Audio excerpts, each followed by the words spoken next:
A continuación, procede que los jueces y juezas formulen preguntas, si así lo desean. Le pregunto en primer lugar al juez Bío Grossi. Sí, señor presidente. Puede proceder.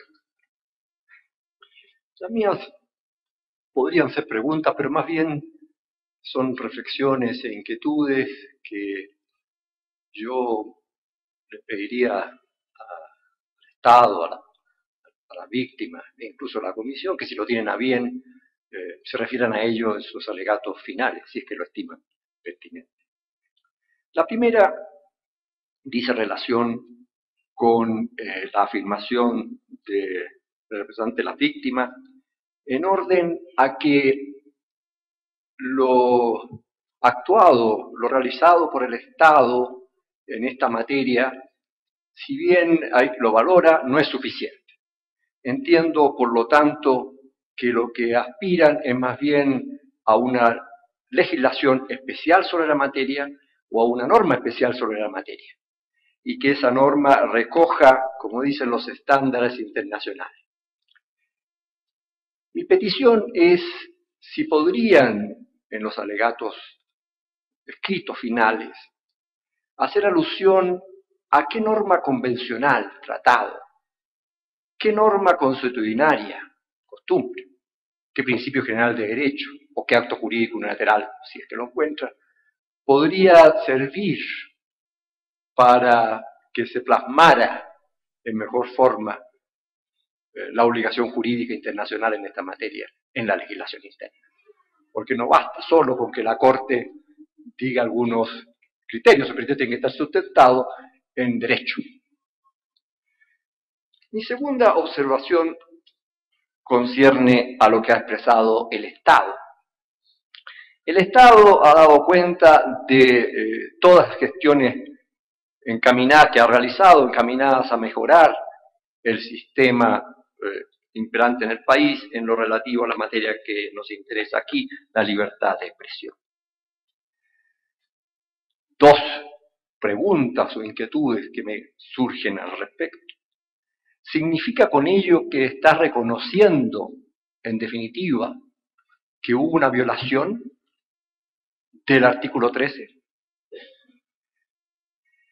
Porque aparentemente no contradice los hechos y dice que ha realizado muchos actos para mejorar la situación. Entonces me gustaría ver qué es lo que piensa al respecto. Y también me gustaría que precisara mejor, si es posible y lo estima adecuado, si todas esas medidas que ha adoptado implican que ya cumplió con la obligación prevista en el artículo 1.1 y 2, esto es de adoptar todas las medidas necesarias para respetar y hacer resguardar los derechos humanos en esta materia.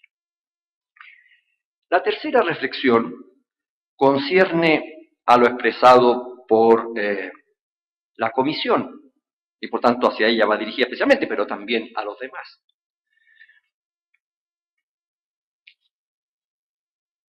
Se ha dicho, ¿no es cierto?, que cómo no va a interesar el tema de si el hijo, si una persona es o no hijo del presidente de la República.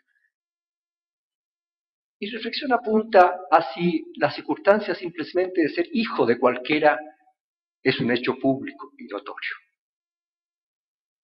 Si alguien, por ejemplo, dijera, fulano de tal, fulano de tal, fulano de tal, es mi hijo mío, ¿está afectando mi intimidad o está dando a conocer un hecho público y notorio? Porque una cosa es ser hijo y otra cosa es que sea reconocido como tal. La Convención Americana sobre Derechos Humanos se refiere a los hijos nacidos dentro y fuera del matrimonio, en el artículo 17.5, y tienen iguales derechos. ¿El que sean nacidos dentro o fuera del matrimonio lo determina el reconocimiento o es un hecho per se? Es un hecho en sí. ¿El reconocimiento de la filiación es simplemente una constatación o es elemento necesario de la relación de padre e hijo? No sé si me estoy explicando adecuadamente. porque el decir a lo mejor que alguien es, una persona es hija de fulano, no es que esté afectando a lo mejor digo yo, la intimidad, la vida privada, sino está afectando la fe pública. Porque la afiliación, el certificado cuando uno inscribe es que le está diciendo a toda la sociedad, téngase a este como mi hijo. Pero ella era hijo antes de que dijera eso. Esa es mi reflexión y yo quisiera que si lo estiman pertinente, desarrollar o contradecir lo que yo estoy diciendo. No aspiro, presidente, como digo, a que se me responda o se me hagan reflexiones en esta ocasión. Creo que quizás es preferible que se haga más adelante. Muchas gracias. Gracias, juez Pío Grossi. Pregunto a alguno de los intervinientes si quiere hacer un comentario. Ahora lo puede hacer. Doctor Bertoni, por favor, en representación de los representantes. Muchas gracias, señor presidente, por la oportunidad. Es brevísimo y simplemente para no dejar algún grado de malentendido, sobre todo cuando mi colega Lourdes Mascari hizo la réplica. Cuando los representantes de las víctimas, en alusión a lo que decía el honorable Estado de las últimas reformas legislativas que se vinieron haciendo, dijimos que se veía de buen grado en aras al respeto a la libertad de expresión, lo estábamos hablando en una situación en general, pero también dijimos concreta y específicamente que todas esas reformas no tienen absolutamente nada que ver con el hecho que está en conocimiento de la Corte en este momento. Quiero decir, si se reformó el Código Penal, esto puede ser muy bueno, muy alentador, pero no garantiza que demandas civiles hechas por presidente de la Nación o alto funcionario no se vuelvan a repetir. Quería dejar en claro eso. Las reformas pueden ser valoradas positiva, negativamente, eso es una cuestión de analizar la situación general de libertad de expresión.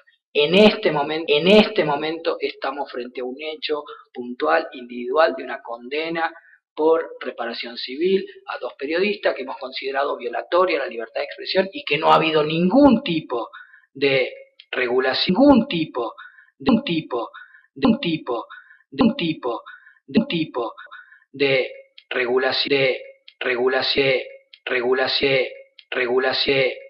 regulación o reforma que atienda específicamente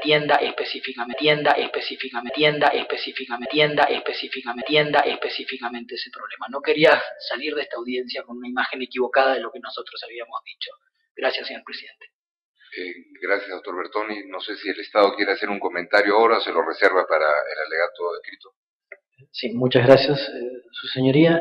Simplemente para expresar que la delegación del Estado toma debida nota de la inquietud expresada por el señor juez y responderemos en la etapa de los alegatos por escrito. Muchas gracias. Muchas gracias. Le pregunto a la Comisión Interamericana, doctora Botero, tiene la palabra. Muy brevemente, señor juez Grossi. Uno de los conceptos también más difíciles de definir, y por eso la Corte Europea ha dicho que no lo va a definir, que no lo puede definir de manera exhaustiva, y ha hecho un poco lo que la Corte Interamericana ha hecho en los casos que yo cité, es el de la vida privada. ¿Qué es vida privada? Eso depende un poco de cada uno, de lo que cada uno quiera mantener en ese espacio, digamos, de soledad, de reserva, ajeno a la mirada del otro y a la injerencia del otro. Pero cuando hay hechos públicos y notorios, no estamos frente a la vida privada, justamente porque ya está, digamos, de alguna manera en el dominio público. Si todo el mundo, cada vez que dicen que es hijo de fulano de tal, demandara por violación de su privacidad, pues realmente estaríamos, esta Corte no daría abasto de la cantidad de casos que tendríamos que traer. Sin embargo, en el caso que nos ocupa, el presidente quiso mantenerlo, o por lo menos dice haber querido mantenerlo, dentro de su vida privada. Nunca lo negó, de hecho después reconoció a su hijo. A pesar de que salían fotografías, de que le enviaba regalos, él no quería que públicamente se hablara del tema. Él quería mantener ese hecho, dado que era un hijo por fuera del matrimonio, lo quería mantener dentro de lo que él concebía como su esfera, digamos, de privacidad. Entonces no era como en el resto de los casos un hecho público y notorio, a pesar de que a partir de ciertas publicaciones se volvió un hecho de dominio público. Yo estoy de acuerdo con su reflexión en general. En este caso en particular tenía ese componente adicional de que el presidente lo quiso mantener, o al menos eso dijo, y por eso demandó por $1,5 millones de pesos argentinos, que eso era parte de su derecho a la vida privada. Muchas gracias, doctora Botero. El juez Villagrossi tiene la palabra. Doctora Botero, mi reflexión apunta es que precisamente es que si hay derecho de una persona, de cualquiera, a mantener en reserva, que se mantenga en reserva el hecho de que una persona es hijo de él. Si él tiene el derecho a mantenerlo, o hay el derecho a los demás, es hijo, porque el Estado necesita saber, o no, quién es hijo de quién. Y la persona, además, el hijo, necesita saber también. Y ese es un hecho. O sea, mi pregunta es si hay el derecho a mantener en reserva. Cualquier persona, sea o no presidente de la República. Gracias. Gracias, juez Villagrossi. Ese tema, entiendo, va a ser incorporado en las reflexiones que se incluyan en los alegatos escritos. Muchas gracias, juez Villagrossi. Le pregunto al juez Pérez Pérez, si quiere. Muchas gracias, jueza Bre Blondel. Gracias, señor presidente. Sí, voy a reiterar lo solicitado por los representantes en cuanto a reparaciones de que se adecue la norma interna a estándares internacionales. Entonces, ese estándar, cree los representantes, puede surgir expresamente de los artículos 13 y 14 de la Convención Interamericana de Derechos Humanos. Y también preguntarle en qué otros instrumentos internacionales se evidencia que las reparaciones civiles deben limitarse. Al igual que el juez vio, estas respuestas pueden ser alcanzadas en los alegatos finales. Gracias. Muchas gracias, jueza Bre Blondel. No hay ninguna reacción en este momento, de manera que le pregunto a la jueza Naima Cole si quiere formular una pregunta. Tiene la palabra. Yes, Mr. President, I think I have a number of questions, but not too long in length. If I may start off by touching on the last issue by my colleague, Judge Rossi,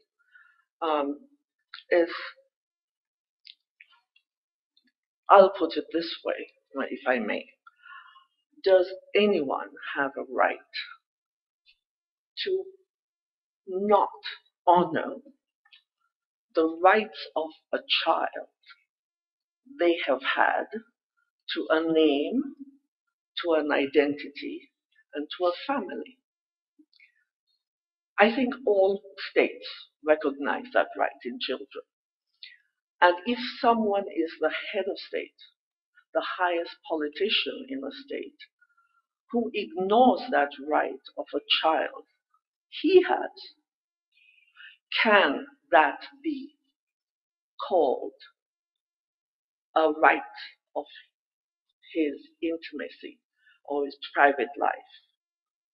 Because he's ignoring the laws of his state, which he is the head.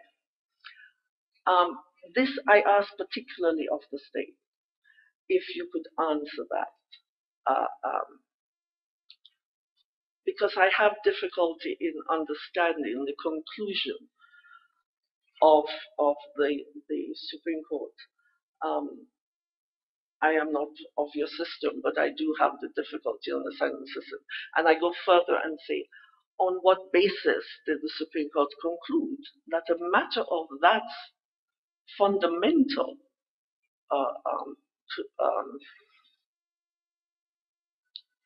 issue was not of sufficient public interest to justify the dissemination of these facts? I hope my questions are clear. There are two questions implicit in that. Can you answer that now, or do you wish to do that in writing? We will do that in writing in a further stage. My next question is for any of the parties.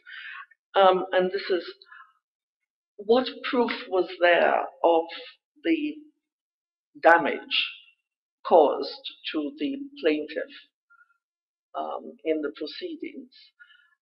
Because if it's a matter of a violation of his privacy or his rights of intimacy, what proof was there of damage to his rights?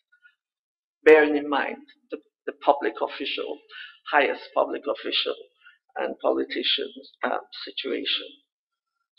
And also, I did say yesterday, I promised to ask the state this question. What criteria did the court use to dismiss the counterclaim of the victim, Mr. D'Amico? What was the criteria used?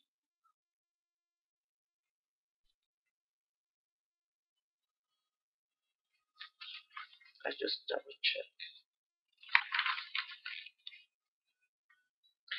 I do not understand what you meant by royal malice. Was that term used? Actual malice. Actual malice. I understand.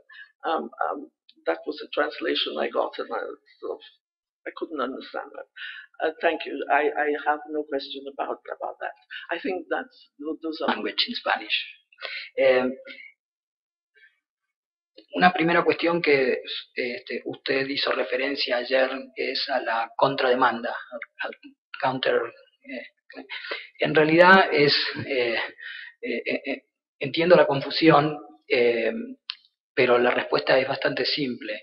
La contrademanda se efectuó en la primera instancia. Como el juez de primera instancia no concedió la demanda, ese elemento nunca más se tuvo en cuenta. Nadie apeló esa cuestión y nunca más hubo una discusión sobre la contrademanda. Creo que esa es la respuesta más simple que language in Spanish.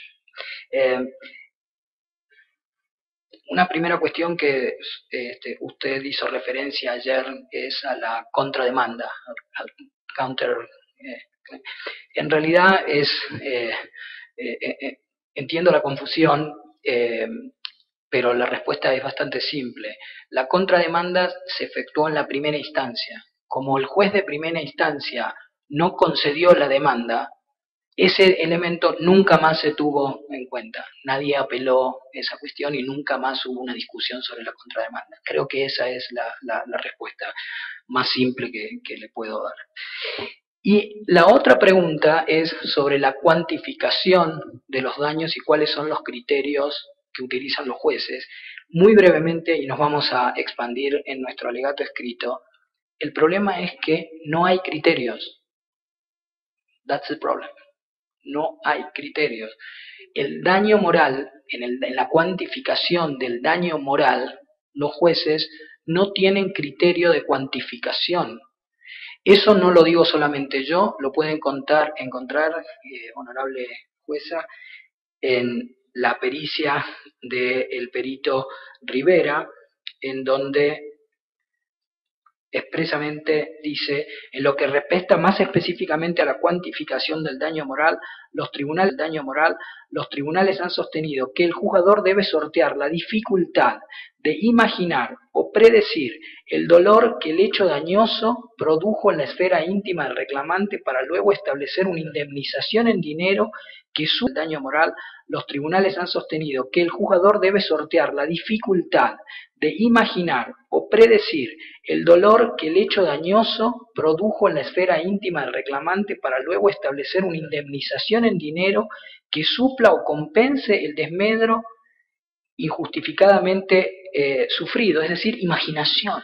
El juez tiene que imaginar y en esa imaginación sale el daño moral. Y si usted se fija también en la... Sí. Did you say potential damage rather than moral damage? Moral damage. Moral potential? No, it's not potential. It's the damage that, or is some What sort you of damage of your actually- feeling?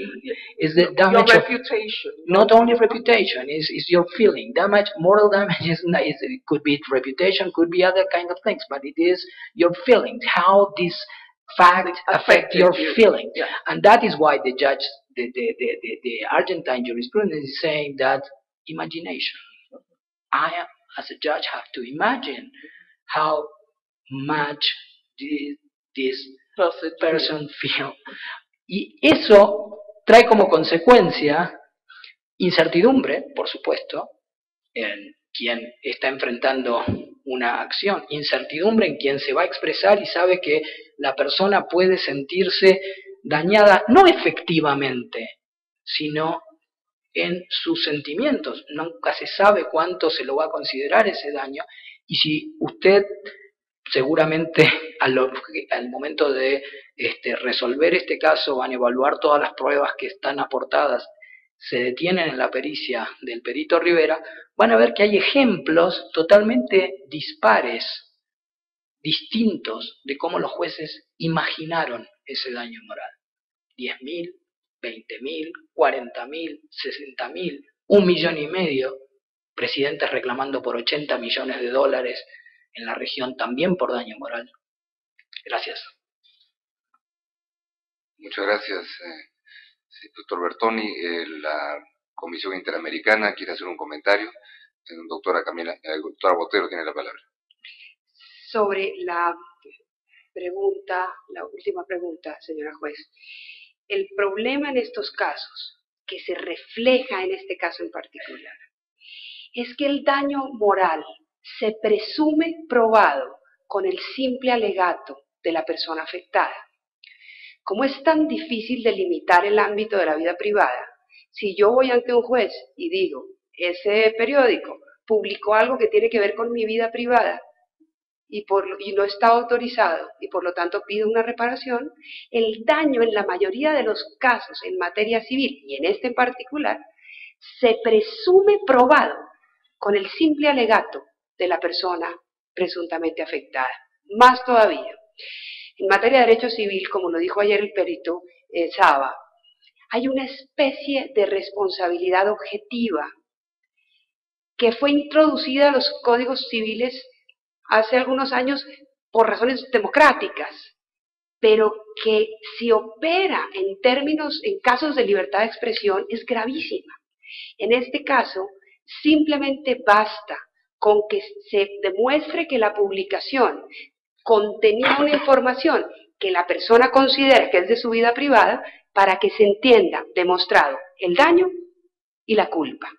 En materia de difamación, la Corte Suprema Argentina, y el Estado tiene razón en eso, no en materia de intimidad, que es este caso, en materia de difamación, la Corte Suprema Argentina, en derecho civil, y nosotros creemos en ese principio, ha establecido el principio de la real malicia.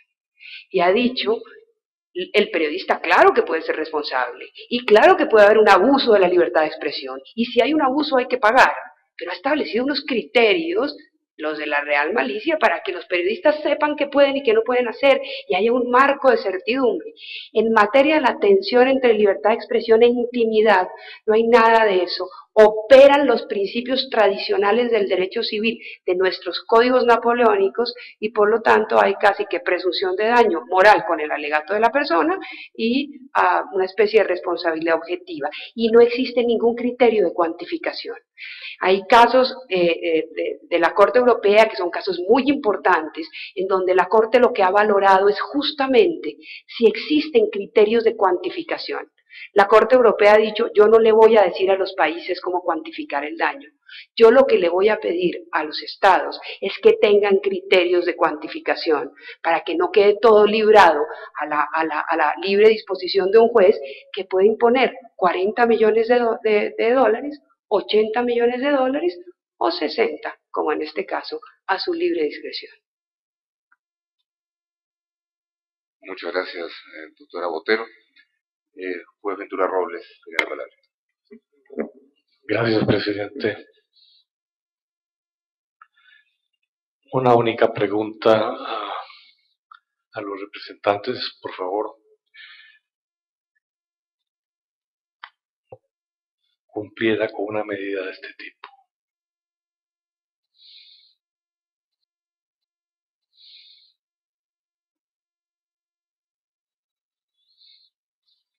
Doctor Bertoni tiene la palabra.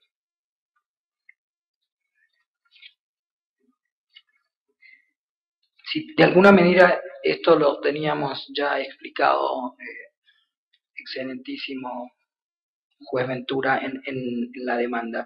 Vamos a ampliar, porque estimo que cree que es necesario ampliarlo, vamos a hacer. Exactamente. Lo vamos a hacer. Sí lo considero. Pero quiero simplemente aprovechar para reforzar que como medida de reparación y de no repetición también hemos solicitado la necesidad de la reforma legal de la normativa que permitió esta condena. Pero sobre estos temas nos vamos a referir en el alegato por escrito. No quiero dejar la sensación que hay preguntas que no las contestamos porque son poco importantes. Creo que la pregunta de la doctora Abre Blondet, algunas de las consideraciones del doctor Biodrosi son demasiado importantes como para intentar contestarlas en poco tiempo, y dado que el procedimiento de la Corte nos permite un alegato escrito, vamos a hacer uso de ese derecho para dar plena y acabada respuesta a esas inquietudes. Gracias, doctor Bertoni. Era una sola pregunta.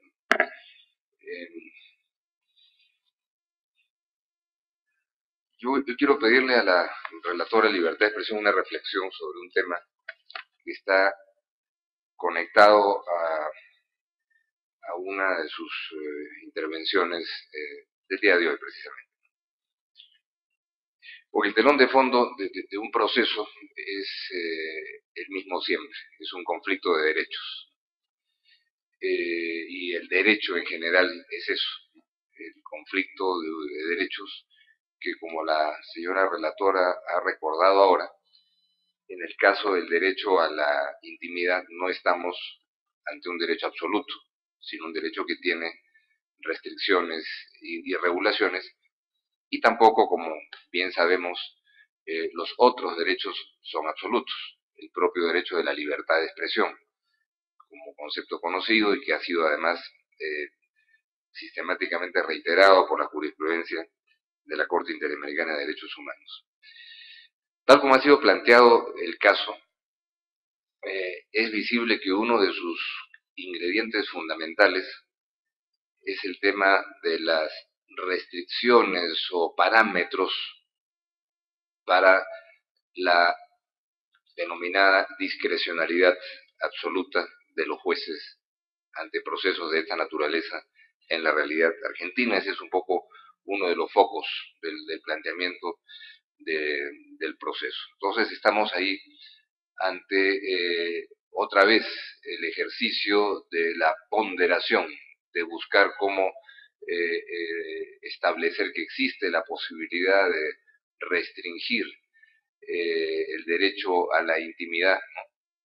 Y también de la libertad de expresión en función de un ejercicio apropiado de la administración de justicia, evitando una discrecionalidad irrestricta y limitada.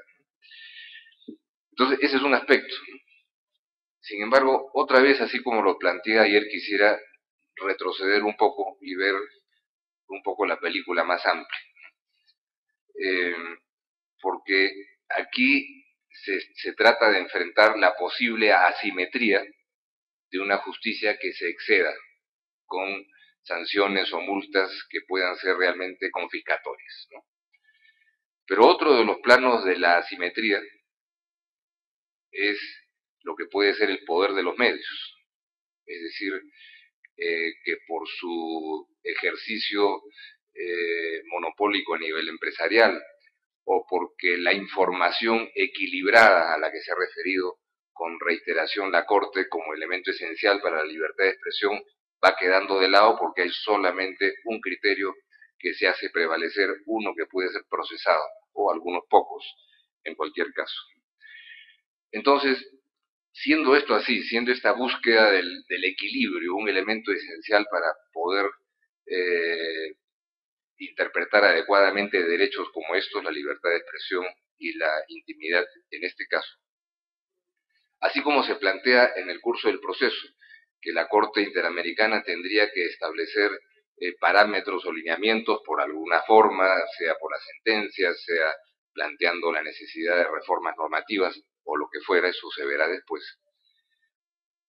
¿Cómo se plantea el procesamiento, el tratamiento de este otro aspecto, un factor mayor de desequilibrio que puede llevar a que por encima del poder de los jueces pueda haber un poder mucho mayor que el de esos jueces, que es ese ejercicio monopólico, oligopólico o lo que fuera, ¿no? Este no es un tema que yo estoy aquí reinventando la rueda, es un tema conocido que está en el debate jurídico y también político, por cierto, de la región desde hace tiempo, ha sido tocado en la jurisprudencia de la Corte, ha sido mencionado muchas veces en informes de la relatora de la libertad de expresión. Pero acaso la pregunta que todavía tiene una respuesta incompleta por todos es, bueno, ¿cómo se traduce eso en lineamientos de política pública, en estrategias normativas y, por qué no decirlo también, en principios que podrían ser tomados en cuenta por la judicatura, tanto interna como interamericana? Y aprovechando una reflexión a ese respecto, que de todas maneras, sin perjuicio de lo que se pueda alcanzar más adelante por escrito, yo le pediría a la señora relatora que la escuchemos ahora, si hay algún comentario que a ese respecto puede hacer sobre un punto que fue mencionado, me parece, hoy más temprano o ayer por el Estado, que es la ley de radiodifusión de Argentina. No hablemos de ejemplos, ¿no? Pero sí un comentario sobre esa ley para poder ilustrar a la Corte si esa aproximación normativa está en esa perspectiva de poder equilibrar, ¿no?, los derechos del ciudadano frente a lo que puede ser el poder omnipresente de algunos medios en determinadas condiciones. De manera que le voy a pedir encarecidamente a la doctora Catalina Botero que nos ilustre en esta reflexión. Y si algún comentario quisiera hacer, por supuesto, el Estado y la representación de las presuntas víctimas, están más que bienvenidos. Doctora Botero. Le agradezco mucho al señor presidente por una pregunta muy fácil de resolver. Es cierto, hay una asimetría en muchos casos entre los medios de comunicación, pero particularmente entre los medios y la ciudadanía en general. Por eso la doctrina constitucional y la doctrina internacional tienen dos test distintos para evaluar la relación entre medios de comunicación y ciudadanía en general. Y ahí aplican un tipo de test. Y por eso la Corte, por ejemplo, se ha referido básicamente a la hiperprotección del discurso sobre funcionarios públicos, pero no se ha referido a la relación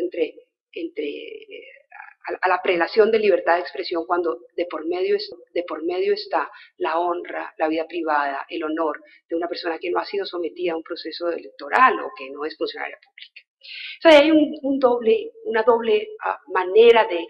test, una doble manera de evaluar los conflictos o las tensiones. En materia del Estado, de por medio está la honra, la vida privada, el honor de una persona que no ha sido sometida a un proceso electoral o que no es funcionaria pública. O sea, hay un doble test, una doble manera de evaluar los conflictos o las tensiones. En materia del Estado, la Corte ha dicho que hay daños que tenemos que soportar los funcionarios públicos. Y yo estoy de acuerdo con esa teoría. Con todo respeto, invito al señor presidente a que revise en Google la palabra Catalina Botero en medios públicos en algunos países y se dará cuenta cómo estoy dispuesta a soportar que opinen que mi trabajo es un trabajo dirigido a determinadas cosas que prefiero no repetir, pero lo invito a que lo revise. Yo creo que hay daños que tenemos que soportar y que nos tenemos que defender con más y mejor debate. Creo que es difícil soportarlos, porque somos seres humanos, porque nos duele que no sea reconocido lo que hacemos, porque nos afecta que nuestra intimidad sea puesta de presente, pero cuando decidimos asumir estas responsabilidades públicas, sabemos que estamos sometidos a un mayor escrutinio. Lo sabemos porque tenemos una concepción democrática del Estado, y lo sabemos porque lo ha dicho la Corte Interamericana de Derechos Humanos. No nos sorprende ese mayor escrutinio. Sin embargo, es cierto que el monopolio o el duopolio o el oligopolio vuelve muy difícil nuestra defensa, porque la defensa se hace más fácil si nosotros podemos tener más y mejor debate y salir a decir: es cierto que ese medio está cuestionando la labor de la relatoría porque considera que tiene determinada orientación, yo los invito a que miren los comunicados de prensa para que se den cuenta que no, etcétera. Necesito tener otro canal para poderme comunicar, y es cierto que el oligopolio, el duopolio, el control excesivo sobre la propiedad, que había sido privado hasta hace poco, pero que está en los últimos tiempos empezando a ser lamentablemente público, afecta esa posibilidad que tenemos de defendernos. ¿Qué ha dicho la relatoría en esa materia? 3 cosas. 1, hay que aplicar al sector de las comunicaciones las leyes antimonopolio que se aplican a cualquier otro sector de la economía. Si es grave el monopolio en cualquier sector de la economía, es excesivamente grave cuando hablamos del debate del proceso comunicativo. Hay que aplicar leyes antimonopolio. 2, hay que aplicar medidas de acción afirmativa para incluir a quienes han estado excluidos del debate democrático. Hay que incluir a las mayorías numéricas que han estado tradicionalmente excluidas de ese proceso, a los afros, a los indígenas, a las mujeres, a las comunidades pobres. Hay que incluirlos en ese proceso comunicativo. 3, el Estado no solamente tiene el derecho, sino tiene el deber de mejorar ese debate. Tiene que haber medios a través de los cuales los funcionarios puedan expresar sus ideas, sus apreciaciones sobre lo que circula en el debate público. Eso no solamente es un derecho, ha dicho la Corte que es un deber, pero ese deber no se puede hacer monopolizando los medios públicos. Tiene que haber medios públicos que permitan canalizar esa expresión del Estado y de los funcionarios, pero los medios públicos tienen que estar sobre todo independientes de las mayorías políticas coyunturales. Tiene que haber una política de medios públicos que permita también una independencia importante de los medios públicos, pero que le permita a los ciudadanos, a los funcionarios y al Estado tener la palabra para participar en ese debate. Ahora, en todo caso, entonces hay daños que tenemos que soportar, tenemos que adoptar políticas públicas en materia de diversidad y pluralismo, ¿cierto? Pero puede haber un daño que no tenemos que soportar y que no se corrige con esa política pública. Ese daño sobre los funcionarios públicos, nosotros consideramos que se debe aplicar a través del derecho, se debe, digamos, evaluar a través del derecho civil, pero con un derecho civil adecuadamente regulado. No con un derecho civil que incluya responsabilidades objetivas, no con un derecho civil que nos permita no evaluar el daño, no con un derecho civil que no tenga en cuenta que en estos casos hay 2 derechos fundamentales enfrentados, que esto no es lo mismo que un accidente de tránsito, como decía ayer el perito Saba.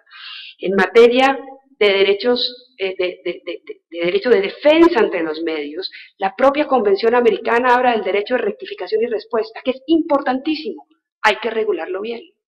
Hay que regularlo de manera equitativa para que no se convierta en otra forma de violación de la libertad de expresión, pero que permita que la sociedad esté bien informada. Segundo, la responsabilidad ulterior por violación del derecho a la honra, al honor. Para eso está el derecho civil y para eso está el estándar de la real malicia. Y eso ha operado de manera adecuada en regímenes profundamente democráticos que han hecho del debate público un elemento esencial de sus democracias. Y la responsabilidad ulterior cuando hay una tensión entre libertad de expresión e intimidad. Y ahí es donde encontramos un vacío. Tenemos entonces rectificación y respuesta por información falsa. Tenemos real malicia por información falsa que nos daña, que puede concluir a daños, pero falta mayor claridad sobre el régimen de daños para resolver la tensión entre responsabilidad ulterior e intimidad. Y de eso se ha tratado, señor presidente, la audiencia del día de ayer y del día de hoy. Espero haber dado alguna respuesta medianamente satisfactoria a su inquietud. Sí, me permito hacer una repregunta que no necesariamente tiene que ser respondida ahora, aunque personalmente me encantaría poder escuchar de nuevo a la señora relatora, que es un énfasis más específico y más focalizado en ese punto, que es el punto medular de mi pregunta, que no era el debate general de lo que hemos venido discutiendo ayer y hoy en este proceso. Es los mecanismos normativos y de política pública para resolver o contrabalancear a este poder de los medios, ¿no? Entonces, esa política pública, a través de lineamientos que hemos escuchado, creo que sería muy interesante conocer algo más sobre eso. Se ha hablado de ley antimonopolio. Bueno, ¿eso cómo se puede traducir en concreto? Porque las veces que se han iniciado los debates públicos y legislativos sobre esta materia en muchos de nuestros países, a veces con razón, pero otras veces sin ella, todo este tipo de pasos son entendidos como un ataque y una amenaza a la libertad de expresión. De manera que es muy importante conocer una reflexión en esta materia, porque las sentencias de la Corte Interamericana tienen que ver con políticas públicas. No las definen, pero son recogidas por los estados y van formulándose políticas públicas. Y tal vez en ese comentario ya posterior también el asunto que quedó pendiente, el de la ley de radiodifusión de Argentina, que no le pediría que lo haga en este momento, pero sí que se explaye en todos estos elementos un poco más, ¿no? Muchas gracias. Pero puede hacer un comentario verbal ahora, por supuesto. Sí, un comentario final, y por supuesto nosotros vamos a incluir esto en los alegatos y vamos a incluir los informes que hemos hecho al respecto. Es un tema enormemente sensible, porque es cierto, porque es cierto, porque es cierto, porque es cierto, porque es cierto que hay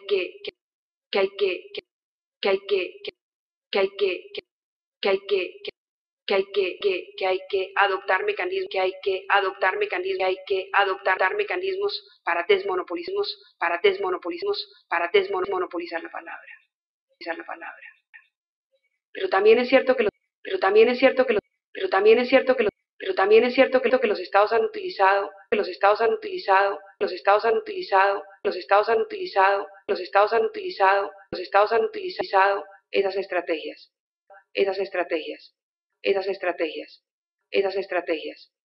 estrategias como forma de censura indirecta. Entonces, es muy importante en estos procesos que existan mecanismos de concertación, que hayan debates abiertos, plurales, en donde todo el mundo pueda participar, y que ojalá que se dé en un ambiente en el que no haya una atención, digamos, exacerbada, desproporcionada entre los gobiernos y los medios críticos o independientes. Esa es, digamos, la mejor circunstancia en la que un debate de esta naturaleza se puede dar. Sobre la ley argentina, la relatoría tuvo oportunidad de pronunciarse en su informe anual correspondiente. Nosotros consideramos que la ley tiene unos avances muy importantes. Consideramos que, por ejemplo, el reconocimiento de las radios comunitarias, su incorporación al sistema legal, consideramos, sin embargo, que tiene algunas otras deficiencias que fueron puestas de presente en ese informe, y que creo que, tenidas en cuenta, le permiten a otros estados, tenido en cuenta, digamos, como los comentarios de la relatoría sobre esa ley, le permiten a los estados repensar la manera de regular la radiodifusión, teniendo en cuenta, digamos, los estándares que surgen de ese informe especial que elaboramos y de los otros informes que hemos venido elaborando, particularmente en materia de radiodifusión. Gracias. Muchísimas gracias, doctora Catalina Botero. Doy la palabra a continuación a la representación de las presuntas víctimas, doctor Bertoni, y antes de que haga su comentario, le voy a pedir al juez Ventura que haga una pregunta que tiene que ver con la pregunta anterior. Me quedó la duda de su respuesta, doctor Bertoni, a la pregunta que yo formulé, si va a ser ampliada. Tengo un especial interés en el tema. Si va a ser ampliada por escrito, igual que en el caso del juez Billo y de la doctora Abreu. Ese fue el sentido de la respuesta. Sí, excelentísimos juez, si me está preguntando si vamos a ampliar lo que dijimos en la demanda, definitivamente sí. Esa es la respuesta, o sea, vamos a dar más explicaciones, más argumentos a lo que ya dijimos en la demanda. Eso. Sí, tenemos un especial interés yo y otras personas en eso. Y para que nos quede claro, entonces, y perdón por el diálogo, señor presidente, su interés específico está en que expliquemos cuáles serían las medidas de derecho interno que deberían tomarse a los efectos de declarar la sentencia incompatible con los estándares internacionales. El mecanismo idóneo de derecho interno. Sobre eso vamos a ampliar, sí, sin duda. Muchas gracias. No, por favor. Muy breve, excelentísimo señor presidente, excelentísima Corte, para reaccionar un poco a este diálogo que está vinculado en alguna medida con este caso, porque estamos frente a un caso de libertad de expresión. Por otro lado, no está exactamente vinculado a este caso, porque en este caso no estamos hablando sobre un problema de libertad de expresión provocado por la falta de expresión que puede provocar el monopolio en la propiedad de los medios, que de esto se trata. Hay que ser muy claro.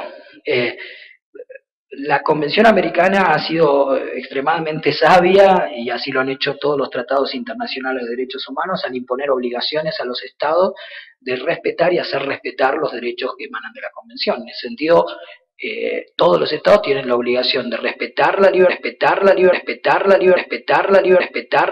de expresión y hacer respetar la libertad de expresión.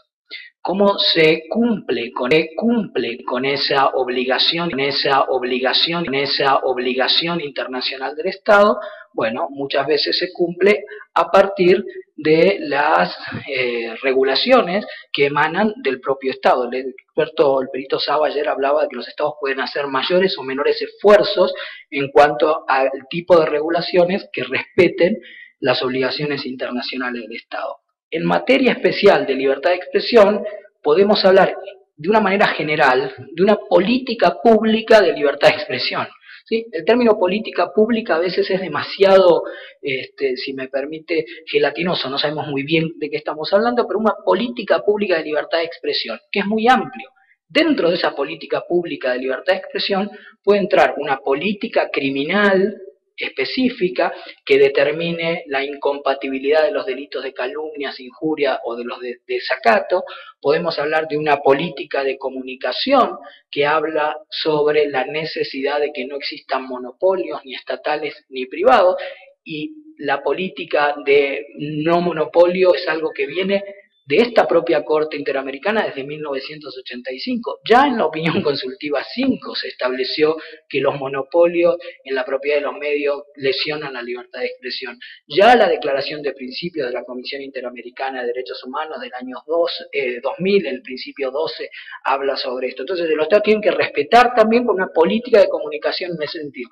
Y también, y es el objeto que estamos tratando en este caso, una política pública de regulación de daños cuando está vinculada a la libertad de expresión. Son distintos tipos de políticas públicas que tienen que enfrentar los estados. La Corte tiene una gran ascendencia sobre muchos estados y asimismo una gran responsabilidad.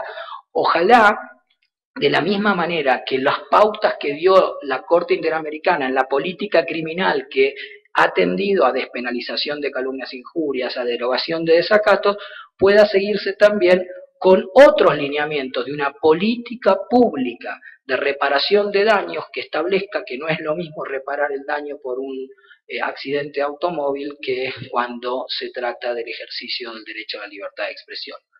Excelentísimo presidente, todo es importante. Ojalá que la Corte pueda articular en sus decisiones y ojalá pronto también tengamos casos en donde se puedan expandir estas otras políticas públicas que no están específicamente referidas en este caso. Gracias, doctor Bertoni, por su intervención y por el buen deseo. Le pregunto a la representación del Estado si quiere hacer ahora un comentario o se reserva para el alegato escrito. Muchas gracias, señor presidente. Bueno, tomamos notas de las inquietudes expresadas por usted, señor presidente, y las responderemos oportunamente por escrito. En esta instancia remitimos a lo que ya expresamos en la lectura del alegato. Muchas gracias. Muchas gracias, señor agente. No hay más preguntas por la Corte, de manera que la sustancia de esta audiencia ha llegado a su fin.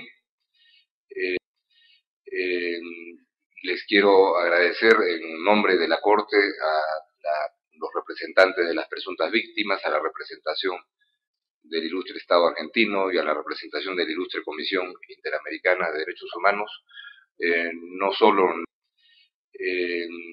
les quiero agradecer en nombre de la Corte a los representantes de las presuntas víctimas, a la representación del ilustre Estado argentino y a la representación de la ilustre Comisión Interamericana de Derechos Humanos, no solo ni principalmente por su presencia, que era más o menos obvia, sino por la calidad de sus presentaciones, el sustento que han expresado para cada una de esas tesis jurídicas y la forma en la que han alimentado sustantivamente a la Corte para tomar una decisión en esta materia.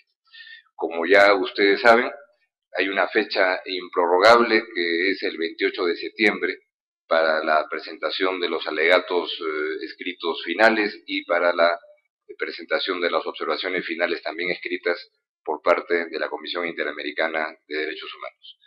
De manera que nuestro agradecimiento renovado a ustedes, al público asistente, que se le convoca para la audiencia que se inicia a las 3 de la tarde sobre las medidas provisionales referidas a Brasil. Esta audiencia ha concluido, se levanta la sesión.